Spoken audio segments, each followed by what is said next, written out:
Hello everyone, welcome back to my channel. So আবারও আসলাম আপনাদের সামনে নতুন একটা রেসিপি নিয়ে। সো আজকের রেসিপিতে দেখাবো আপনাদেরকে তেলাপিয়া মাছ দিয়ে বড়া বানানো। সো আমার বড়া বানানো দেখার জন্য সবাই আমার সাথেই থাকুন। আসসালামু আলাইকুম, সবাই কেমন আছেন? আশা করি সবাই ভালো আছেন। স্বাদ ও স্বাদের গল্পের সাথে আবারও আসলাম আপনাদের সামনে নতুন একটা রেসিপি নিয়ে। সো আজকের রেসিপিতে দেখাবো আপনাদেরকে তেলাপিয়া মাছ দিয়ে একটা চপ বানিয়ে সো বিকালকার নাস্তা হিসেবে কিংবা আপনারা ভাতের সাথেও খেতে পারেন।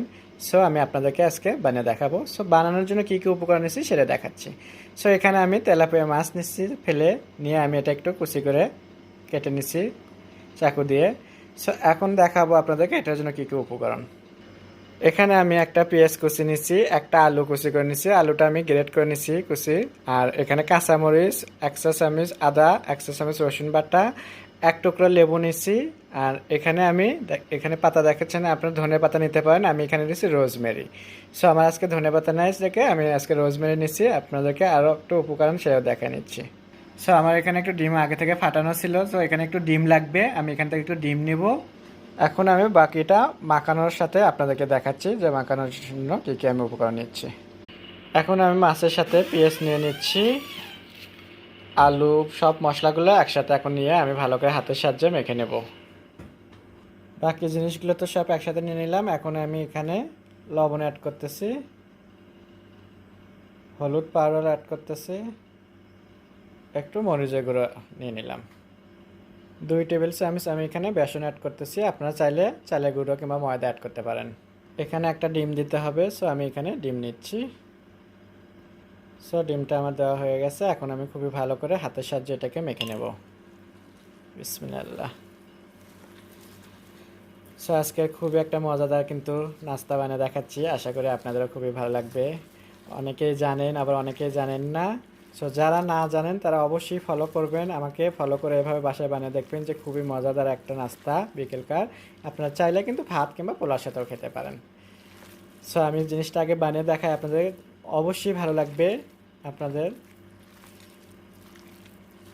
সো আমি এখানে লেবুটা দিতে ভুলে গেছিলাম, লেবুটাও অবশ্যই দেবেন, কারণ লেবুটা দিলে মাছের একটা কাঁচা গন্ধটা চলে যায়, আবার টেস্টটাও কিন্তু 100% বেড়ে দেয় এটা দিয়ে, লেবুটার কারণে।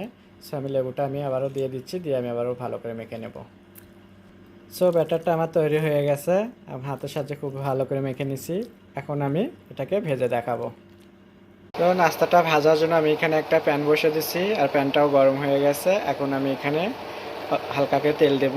সো আমি কিন্তু ডুবো তেলে ভাজবো না, হালকা করে ভেজে নেব।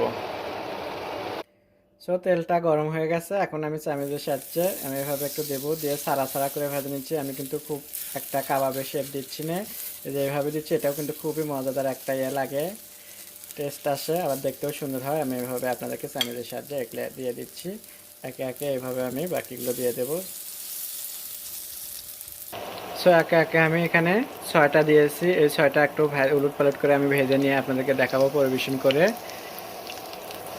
কি আপনাদের তো অবশ্যই ভালো লাগবে, আর আপনাদের যদি ভালো লেগে থাকে তাহলে বাসায় তো অবশ্যই এইভাবে ট্রাই করে দেখবেন, যে খুবই মজাদার, খুবই হেলদি খাবার। দেখেন অনেকে আছে কিন্তু আপনাদেরকে ডুবো তেলে দেখাবে, কিন্তু আমি কিন্তু একদম হালকা তেলে মানে আমি ভাজা দেখাচ্ছি আপনাদেরকে। আশা করি আপনাদের অবশ্যই ভালো লাগবে। আর জিল্লুরের ভিডিও মানে আপনারা জানেন সবসময় নতুন নতুন ভিডিও নিয়ে আসে, নতুন নতুন খাবার নিয়ে আসে আপনাদের জন্য। এখন আমি একটু উল্টে পাল্টে নিয়ে ভাজা দেখাবো, উল্টে দিচ্ছি। তো দেখতেই পাচ্ছেন খুবই সুন্দর হয়েছে এক সাইড কিন্তু। সো এটাও হয়নি, এটা একটু পরে হবে, দেখি বাকিটা উল্টে দিয়ে। সো একে একে আমি সবগুলোই উল্টে দিলাম। সো 4টা কালার দেখতেই পাচ্ছেন, একদম খুবই সুন্দর একটা কালার এসে গেছে। এটারও কালার এসে যাবে, আর একটু জালটা একটু বাইরে দিয়ে ভাজতে হবে এটা। সো এখন আমি একটু জালটা বেড়ে দিচ্ছি। সো এইভাবে আমি লাল লাল করে উল্টে পাল্টে ভেজে নেব। তো দেখতেই পাচ্ছেন আমার কিন্তু এটা ভাজা হয়ে গেছে, একদম উল্টে পাল্টে লাল লাল করে ভেজে নিচ্ছি আমি, কি সুন্দর। এখন আমি এটাকে তুলে নিচ্ছি, নিয়ে আপনাদেরকে পরিবেশন করে দেখাবো। দেখতেই পাচ্ছেন খুবই সুন্দর একটা বাটিতে করে আপনাদেরকে পরিবেশন করে দেখালাম। আশা করি আপনাদের সবার ভালো লাগবে, ভালো লাগলেও আপনারা কমেন্ট করে জানাবেন, ভালো না লাগলেও জানাবেন।